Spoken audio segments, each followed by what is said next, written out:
واش عاقل ملي كنت صغير وكيشريك باك ولا موك شي كسوه كبيره واول حاجه كيقولوها هي لبسها راه كيتكبر فيها. فواش غتيقني الا قلت لك انه الوقت تبدلات لدرجه تخرج الصباط ماشي انت اللي تكبر فيه بل هو اللي ولا كيكبر معاك.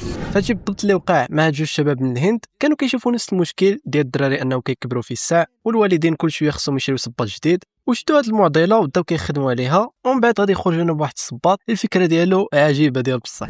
فمن برا كيبان عادي ولكن من الداخل مخبي السر ديالو بحيث انه من الرجل ديال الدري كتبدا تكبر الصباط حتى هو كيكبر معاها بحال الا كيتنفس بحيث انهم استعملوا تصميم خاص كيخلي الصباط يتمدد من جميع الجهات في الطول وفي العرض وخداو الفكره من اوراق الورد اللي كتكون مسدوده ومن بعد كتبدا تحل بشويه بشويه وحتى الصباط خدام بنفس الفكره. والفكره كانت ذكيه بزاف لدرجه خداو عليها براءه اختراع واليوم ولات عندهم عشرات المتاجر في الهند والناس بداو كيشريو حيت كتوفر عليهم تبديل الصباط كل مره. ودابا جا دورك واش الا كان هذا الصباط كاين في بلادك غيتشريه لولادك ولا غيتكملنا هذا الارث ديال الوالدين وتشري لولدك شي صباط فيه 20 نمره كبيره وتقول له حتى هو يكبر فيه.